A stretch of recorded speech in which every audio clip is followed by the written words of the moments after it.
What's up, YouTube? I don't have any parts currently for the 240, but I figured that I would go ahead and start on ripping apart the suspension. I only have two jack stands right now, so I only have the rear end lifted up, and this thing, has been neglected, and I just figured I'd go ahead and start ripping apart some of this. Also, I don't think I'm going to be using these 806 heads. They are pretty grimy, but they would be an easy cleanup.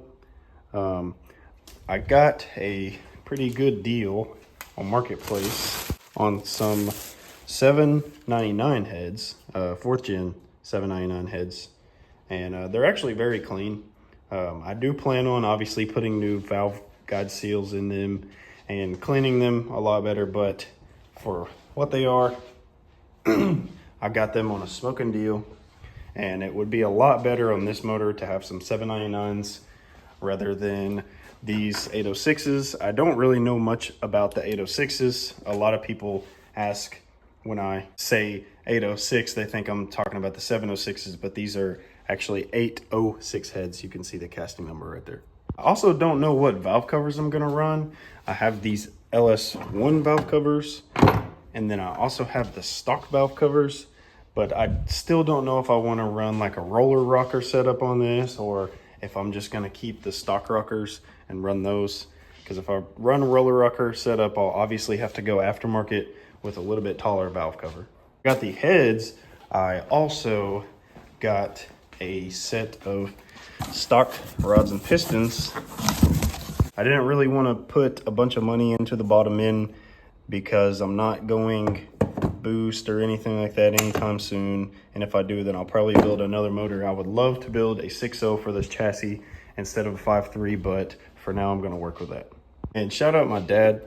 He gave me this welder. So I think instead of going tube chassis front end, I'm just going to run a bash bar.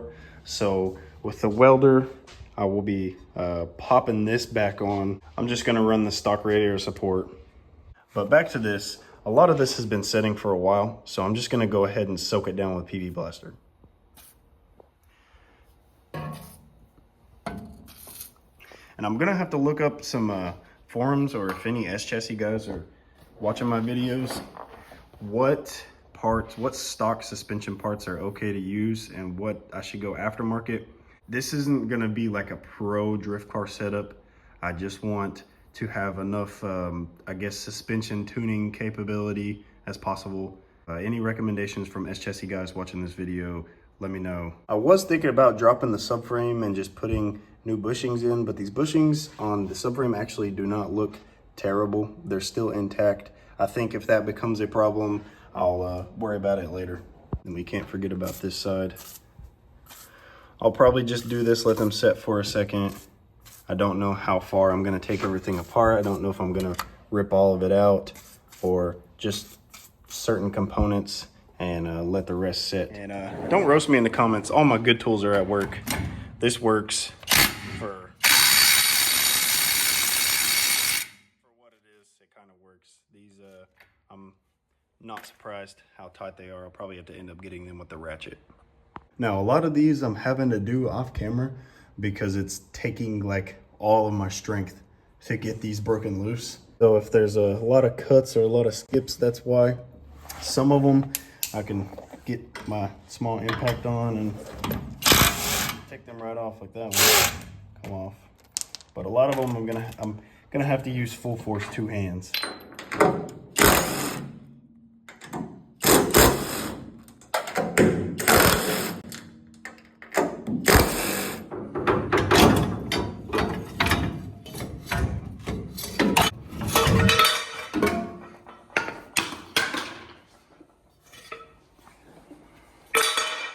I realized I don't have a big enough socket for the axle nut, so I'm just going ahead and dropping this whole thing right here. Just like that, it is out.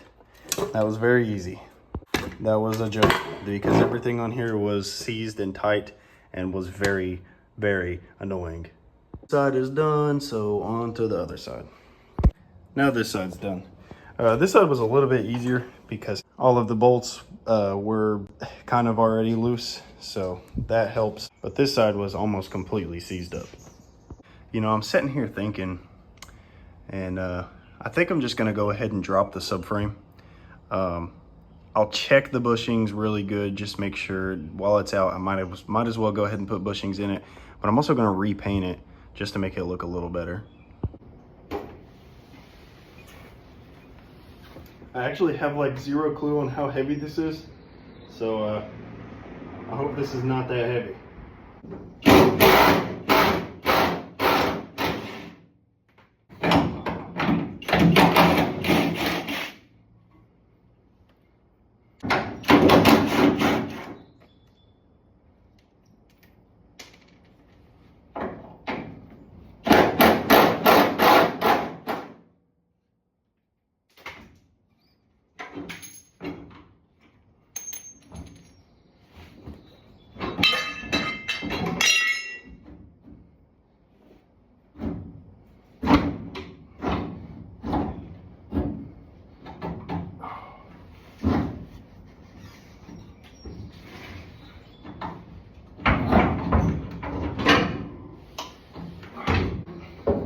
It's actually not as bad as I thought it was gonna be.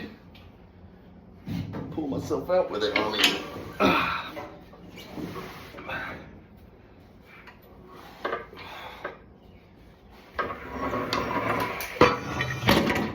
The subframe is out, and the bushings are actually not bad. They're old, I get it, they're brittle. A lot of you are gonna say you should definitely replace them, but I'm just gonna say screw it and run them because, like, I mean, there's no cracking. So go ahead and pop the sway bar off.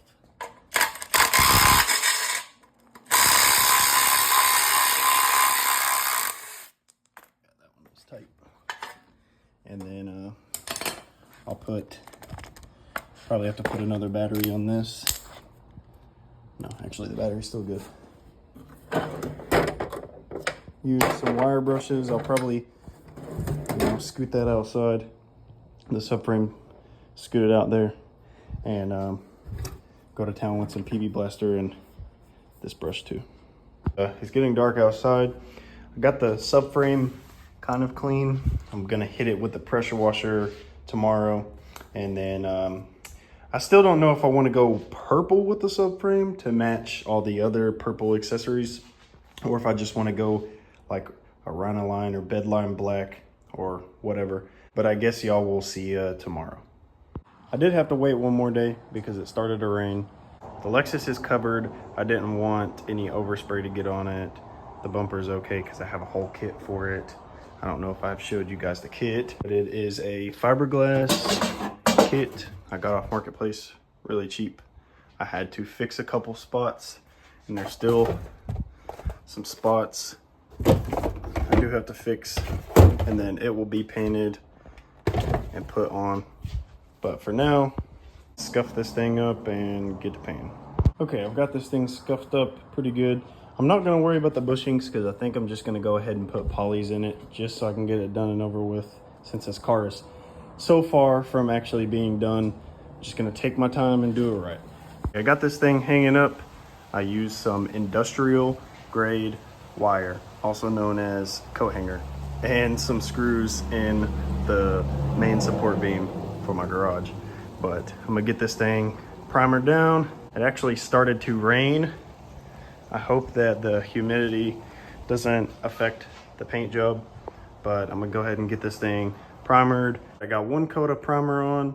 I'm gonna let it air out in here. Boom, second coat is on, and now the moment everybody has been waiting for. Purple. Make sure you shake your paint cans really good. You want to get everything mixed up in there, make it come out nice and clean.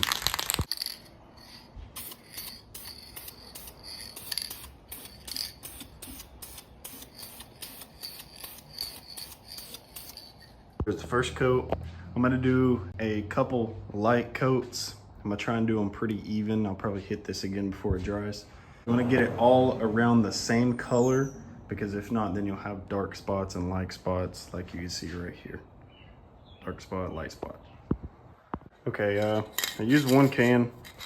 Kind of miscalculated how much I really needed, but it's gonna look like that. I'm gonna run to the parts store because all that, I still need to put another coat on. So let's run to the parts store and grab another can.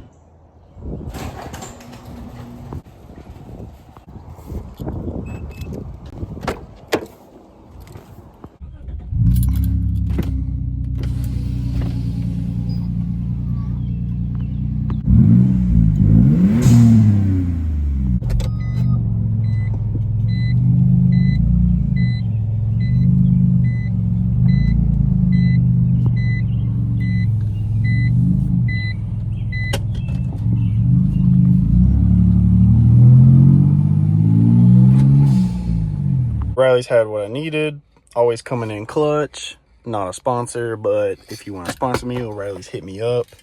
I also got this 1K clear. It's a pearl finish, so it'll probably make it shine, have like a little pearl in it. It's hard to see in the cap, but there's these sparkles. So I'm hoping to put this on here to kind of protect the paint layer and to give it a little pearl. But let's get back to the house. Let's get this other coat on. All right, final product.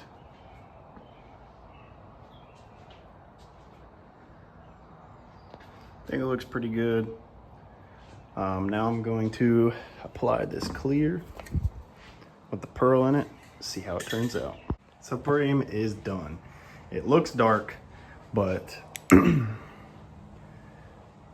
went really heavy with the clear. And that's not like bubbles, it's sparkles. I don't know why the camera is picking up as bubbles, but I'm gonna go ahead and get some B-roll of this, a couple shots, just so y'all can see it.